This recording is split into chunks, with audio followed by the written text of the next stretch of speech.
নলবাৰীৰ ৰাইজলৈ সুখবৰটো দিলে মন্ত্ৰী জয়ন্তমল্ল বৰুৱাই। চিকিৎসালয় সুৰক্ষা সমিতিৰ সৈতে মিলিত হ'ব মন্ত্ৰী জয়ন্তমল্ল বৰুৱা। নলবাৰী চৰকাৰী চিকিৎসালয় ঘূৰাই পাব অসামৰিক চিকিৎসালয় মৰ্যাদা। এক সুস্থিৰ আলোচনাৰ জৰিয়তে সকলো কামে সম্ভৱ হৈ পৰে। আলোচনাৰ জৰিয়তে এক সুসিদ্ধান্তত উপনীত হ'ল চিকিৎসালয় সুৰক্ষা সমিতি। সেই আলোচনাই নলবাৰীৰ খাটিখোৱা জনগণলৈ আনি দিলে ভাল খবৰটো। নলবাৰীৰ খাটিখোৱা জনতাৰ হকে দীৰ্ঘদিনীয়া এক আন্দোলন। এটা সময়ত নলবাৰীৰ শ্বহীদ মুকুন্দ কাকতি অসামৰিক চিকিৎসালয়ৰ প্ৰায় সকলো কাম কাজ বন্ধ হৈ পৰিছিল। নলবাৰী মেডিকেল কলেজ স্থাপনৰ স্বাৰ্থত নলবাৰী শ্বহীদ মুকুন্দ কাকতি অসামৰিক চিকিৎসালয় বন্ধ কৰি দিয়া হৈছিল। পৰৱৰ্তী সময়ত নলবাৰী শ্বহীদ মুকুন্দ কাকতি চিকিৎসালয়ৰ আচবাব লৈ যোৱা হৈছিল মেডিকেল কলেজলৈ। এনেদৰে 2 বছৰ পূৰ্বে নলবাৰী অসামৰিক চিকিৎসালয়খনিৰ পৰা সৰ্বসাধাৰণ নাগৰিকে চিকিৎসা সেৱাৰ পৰা বঞ্চিত হৈছিল। আৰু তেতিয়াই জন্ম হৈছিল শ্বহীদ মুকুন্দ কাকতি চিকিৎসালয় সুৰক্ষা সমিতি। সুৰক্ষা সমিতিৰ সভাপতি নাৰায়ণ শৰ্মা, উপসভাপতি জ্ঞানেন চক্ৰৱৰ্তী, সাধাৰণ সম্পাদক জিতেন্দ্ৰ কুমাৰ জৈন, সহকাৰী সম্পাদক দিব্যজ্যোতি হালৈকে ধৰি সমিতিৰ বিষয়ববীয়ে সদস্য অসামৰিক চিকিৎসালয়ৰ পূৰ্বৰ মৰ্যাদা ঘূৰাই দিয়াৰ দাবীত চলাই আহিছিল আন্দোলন। শ্বহীদ মুকুন্দ কাকতি চিকিৎসালয় সুৰক্ষা সমিতিৰ ধাৰাবাহিক আন্দোলনৰ পিছত সুৰক্ষা সমিতিৰ বিষয়ববীয়াৰ সৈতে আলোচনাত বহিল স্থানীয় বিধায়ক তথা মন্ত্ৰী জয়ন্তমল্ল বৰুৱা। গণ আন্দোলন এখন হস্পিটেল ৰাখিবলৈ সেই আন্দোলনটোৰ আজি এটা পৰ্যায় আমি অতিক্ৰম কৰিলোঁ। আমি বাৰম্বাৰ আহ্বান জনাইছিলোঁ চৰকাৰ পক্ষৰ লগত, আমি প্ৰশাসনৰ লগত আমি এই বিষয়ে আলোচনাত বহিম আৰু আজি সেই আলোচনাটো হ'ল। আন্দোলনকাৰীসকলে আগবঢ়োৱা প্ৰস্তাৱ তথা দাবী মানি ল'লে মন্ত্ৰীগৰাকীয়ে যে ৰাজহুৱাকৈ মন্ত্ৰী ডাঙৰীয়াই যি 110খন বিচনা দিম বুলি কৈছে, তেখেতে আজি সেই সভাথলীতে আজি স্বাস্থ্য বিষয়াসকলক ক'লে, নিৰ্দেশনা দিলে যে অনতি পলমে 110খন বিচনা আৰম্ভ কৰিব লাগে।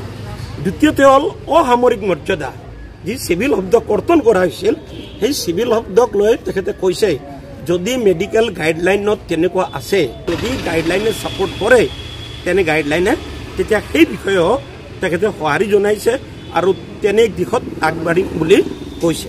আলোচনাৰ পিছতে চিভিল হস্পিটেলখনিক 110খন বিচনাযুক্ত চিকিৎসালয় সম্পূৰ্ণ কৰাৰ নিৰ্দেশ দিয়ে মন্ত্ৰী জয়ন্তমল্ল বৰুৱাই। 10 লক্ষাধিক জনসাধাৰণৰ সমৰ্থনত যোৱা 2 বছৰ ধৰি আমাৰ যি গণ আন্দোলন চলিছিল তাৰ এটা আংশিক ফলাফল আজি আমি দেখিবলৈ পাইছোঁ। ইতিমধ্যে আজি জিলা উপায়ুক্ত মহোদয়ৰ কক্ষত আমাৰ সম্পাদক মহোদয় কোৱাৰ দৰে 110খন খনা হ'ল আৰু এইটো অনবিলম্বে আনুষ্ঠানিকভাৱে উদ্বোধন হ'ব। আৰু আমাৰ কমিটিৰ ফালৰ পৰা অনাগত দিনত যাতে নলবাৰীবাসী কোনো ৰাইজে যাতে তাত মানে অভাৱত ভুগি বেলেগ হস্পিটেললৈ যাব লগা এটা অৱস্থা নহয়, এই ক্ষেত্ৰত পৰ্যবেক্ষণ কৰিবলৈ আমাৰো 4জন সদস্য মেনেজিং কমিটিত দিব। গতিকে আমি আশা ৰাখোঁ যে আহি থকা দিনত এইটো এটা নলবাৰীবাসীৰ স্বাস্থ্যখণ্ডৰ এটা শুভবাৰ্তা।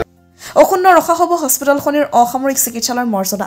আজি মই এখন শ্বহীদ মুকুন্দ কাকতি অসামৰিক চিকিৎসালয়ৰ বিভিন্ন কথাক লৈ তেওঁলোক এখন দাবী সমিতি বা এখন সুৰক্ষা সমিতিয়ে আন্দোলন কৰি আছে। সেই আন্দোলন কৰা গোটেই সুৰক্ষা সমিতিৰ লোকসকলৰ লগত আজি মই বহিছিলোঁ আৰু তেখেতসকলৰ লগত মই গোটেইখিনি কথা আলোচনা কৰিছিলোঁ, পুংখানুপুংখভাৱে আলোচনা কৰিছিলোঁ। তেখেতসকলৰ দাবী আছিল যে 235খন বিচনাযুক্ত কৰিব লাগে, কিন্তু যেতিয়া মই এতিয়া যিটো প্ৰায় 70খন বিচনাযুক্ত হৈ আছে, কিন্তু এই 70খন বিচনাতে থাকিবলৈ পেচেণ্টৰ অভাৱ। 10খন বিচনাযুক্ত হস্পিটেল এখন সুন্দৰভাৱে চলিব। এতিয়া মই কৈছোঁ যে আমাৰ বিচনাৰ কোনো অসুবিধা নাই, অলৰেডি 110খন বিচনা তাৰ কেম্পাছৰ ভিতৰতে আছে, কেৱল লগাই ৰখা নাই এইকাৰণে যে পেচেণ্ট অহা নাই কাৰণে লগাই ৰখা নাছিল। গতিকে আমি মেল আৰু ফিমেল ৱাৰ্ড এটা আৰু আৰম্ভ কৰিব দিছোঁ, 110খন বিচনাযুক্ত কৰি সম্পূৰ্ণৰূপে কাৰ্যক্ষম কৰিব দিছোঁ। এই 2 বছৰীয়া আন্দোলনক মান্যতা প্ৰদানেৰে আজি নলবাৰী জিলায়ুক্ত কাৰ্যালয়ৰ অডিটৰিয়াম হলত জিলায়ুক্ত বৰ্ণালী ডেকা আৰু স্বাস্থ্য বিভাগৰ শীৰ্ষ বিষয়াসকলৰ উপস্থিতিত হোৱা আলোচনাৰ অন্তত মন্ত্ৰী জয়ন্তমল্ল বৰুৱাই নলবাৰীবাসীৰ স্বাৰ্থত নলবাৰীবাসী শ্বহীদ মুকুন্দ কাকতি চিকিৎসালয়ক অসামৰিক চিকিৎসালয় হিচাপে আৰু যিমানবোৰ সা সুপ্ৰয়োজন সেই সকলোবোৰ সুবিধা কৰাৰ বাবে স্বাস্থ্য বিভাগৰ শীৰ্ষ বিষয়াসকলক নিৰ্দেশ দিয়ে। তাৰিখত নলবাৰী যিখন হস্পিটেল আছে তাত সকলো ধৰণৰ সুবিধা আছে, আনকি যিখন আগৰ চিভিল হস্পিটেল আছিল সেই চিভিল হস্পিটেলৰ সমপৰ্যায়ৰে সুবিধা আছে। গতিকে তাক মই তেখেতসকলক বুজাই দিছিলোঁ যে সমপৰ্যায়ৰ সুবিধা আছে। এতিয়াও 21জন স্পেচিয়েলিষ্ট ডক্টৰ আছে।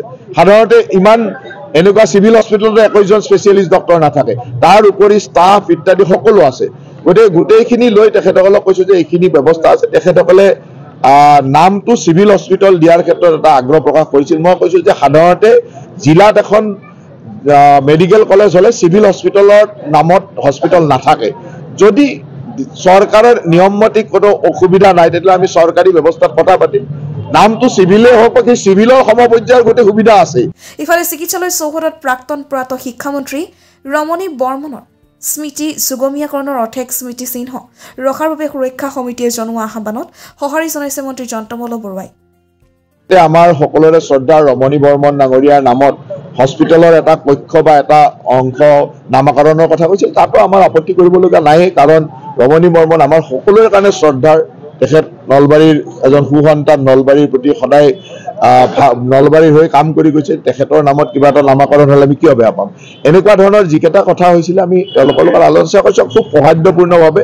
তেখেতসকলে গোটেইখিনি কথা মানি লৈছে আৰু তেখেতসকলে কৈছে যে এতিয়াৰ পৰা আৰু কোনো আন্দোলনৰ কথা নাথাকে আমি আপোনালোকৰ লগত থাকিয়ে সুন্দৰভাৱে হস্পিটেলখন আগবঢ়াই নিয়াৰ চেষ্টা কৰিম আৰু তাৰ লগে লগে যেতিয়া আন্দোলনৰ কথা নাথাকিব বাহিৰত বেনাৰ পোষ্টাৰ লাগি নাথাকিব তেতিয়া মানুহেও জানিব যে এই হস্পিটেলখন ভালকৈ চলি আছে তেতিয়া মই ভাবোঁ যে এতিয়া প্ৰতিদিনে 300 এভাৰেজ 300, 350, 400 লৈকে পেচেণ্ট আহে তেতিয়া মই ভাবোঁ যে 500 পেচেণ্ট আগতে যিমান 500 পেচেণ্ট আহিছিল 500 আহিব চিভিল হস্পিটেল থাকোঁতে 400, 500 আহিছিল এতিয়া 300, 350 আহে গতিকে পেচেণ্টৰ সংখ্যা কমা নাই গতিকে পেচেণ্টটো চলি থাকিব মই তেখেতসকলৰ লগত আজি আলোচনা কৰি অত্যন্ত আনন্দিত আৰু তেখেতসকলেও অত্যন্ত সুখী হৈছে মই ভাবোঁ যে ই এটা আমাৰ খুব ধনাত্মক পৰিৱেশৰ সৃষ্টি কৰিব